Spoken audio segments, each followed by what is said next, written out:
Salam sejahtera kepada semua.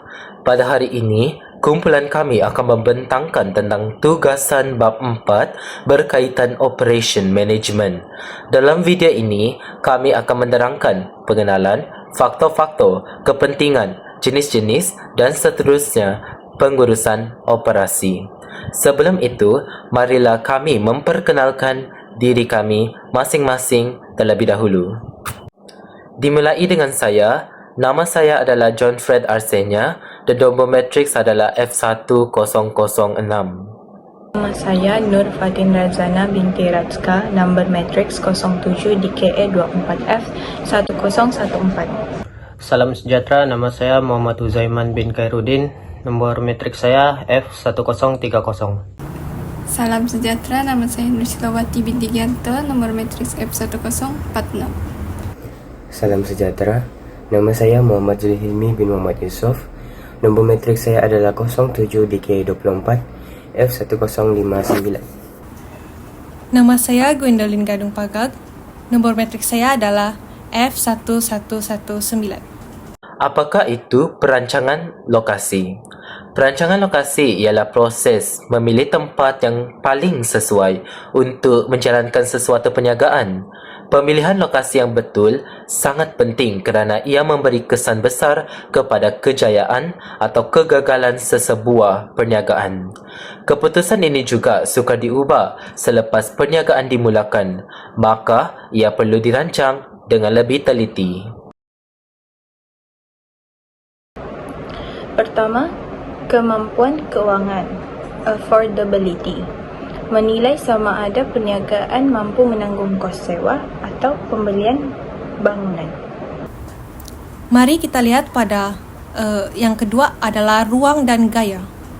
Ruang dan gaya merujuk kepada penentuan jenis serta keluasan ruang yang diperlukan mengikut keperluan operasi dan imej perniagaan. Aspek ini penting untuk mencerminkan identiti dan keselesaan dalam menjaminkan aktiviti perniagaan. Antara yang diperlukan yang perlu dipertimbangkan ialah jenis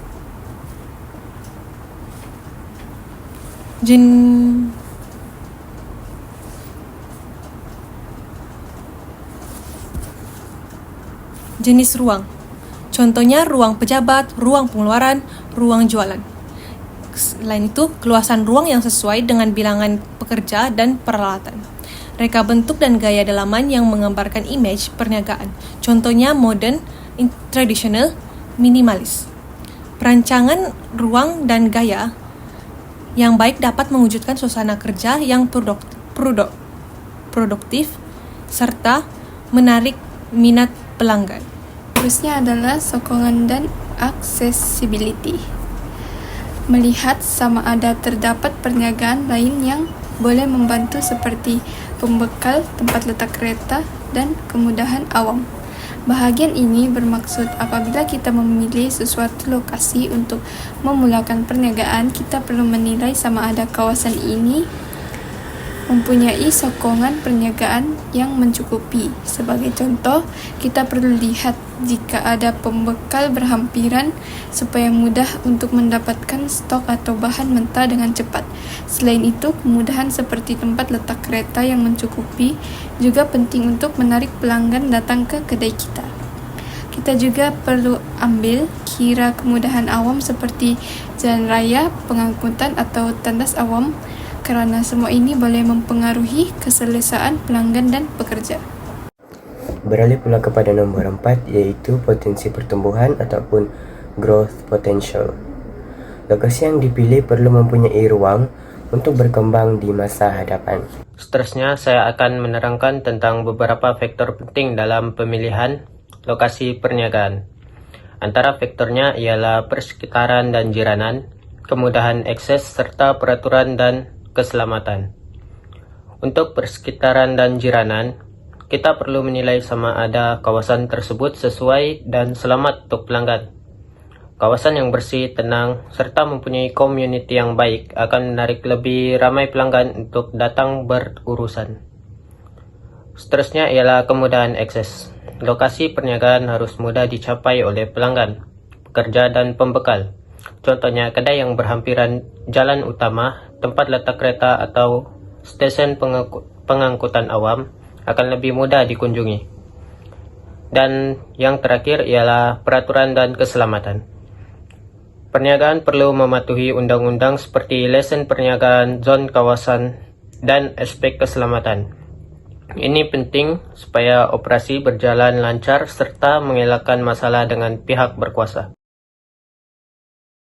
Beralih pula kepada kepentingan perancangan lokasi perniagaan. Yang pertama adalah untuk menarik pelanggan. Lokasi yang strategik menjadikan perniagaan mudah dikunjungi dan menarik lebih ramai pelanggan. Yang kedua adalah untuk mengurangkan kos operasi. Lokasi yang sesuai dapat menjimatkan kos sewa, pengangkutan dan utility. Yang ketiga adalah untuk meningkatkan imej perniagaan. Kawasan yang baik dan terkenal dapat meningkatkan reputasi serta kepercayaan pelanggan terhadap perniagaan. Yang keempat, memudahkan akses pembekal dan pekerja. Lokasi yang mudah dicapai membantu kelancaran penghantaran bekalan dan kehadiran pekerja. Hal ini dapat meningkatkan kecekapan operasi dan mengurangkan masa perjalanan sekaligus menjimatkan kos logistik. Berikutnya adalah jenis-jenis lokasi perniagaan. Untuk slide ini, kita akan terangkan 3 jenis lokasi perniagaan yang berbeza. Yang pertama, business on the go, perniagaan bergerak. Ini merujuk kepada perniagaan yang tidak mempunyai tempat tetap seperti food truck atau kios bergerak. Kelebihan jenis ini, ia boleh berpindah ke kawasan yang mempunyai ramai pelanggan. Contohnya di tapak expo, karnival atau pasar malam. Ia juga menjimatkan kos kerana tidak perlu bayar sewa kedai tetap.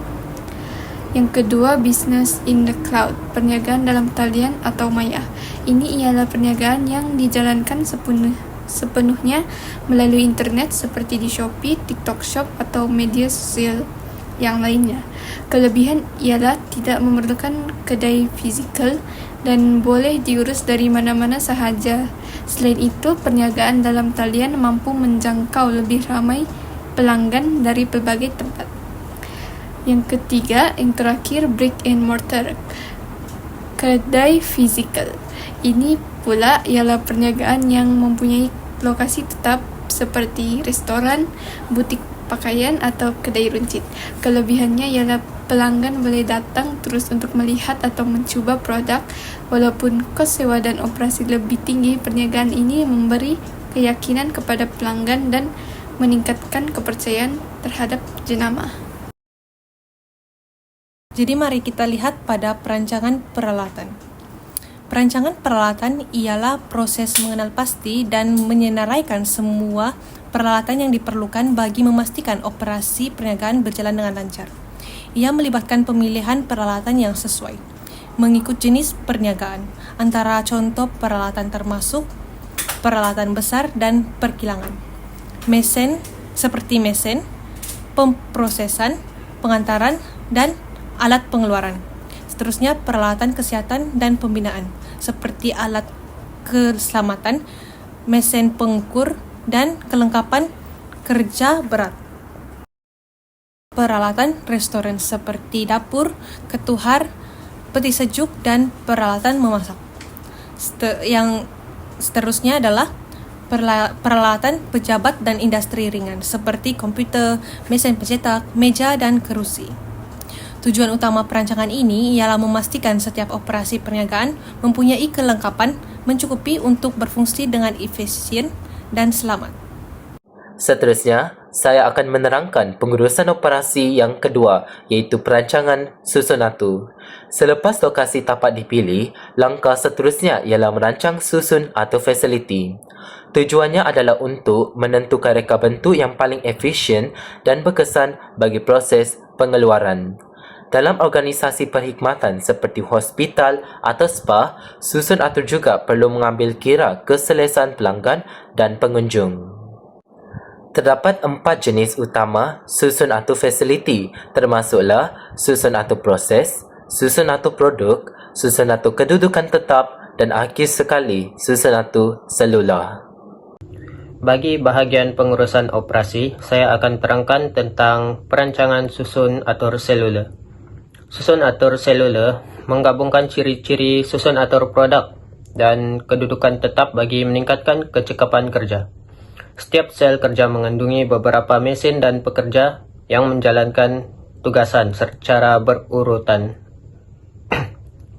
Biasanya setiap sel mempunyai antara 5 hingga 10 orang pekerja yang mahir melaksanakan pelbagai langkah dalam proses pengeluaran. Matlamat utama susun atur seluler ialah untuk mewujudkan suasana kerja berpasukan yang cekap dari awal hingga akhir proses. Dengan cara ini, masa pengeluaran dapat dijimatkan, komunikasi lebih mudah, dan produktiviti dapat ditingkatkan.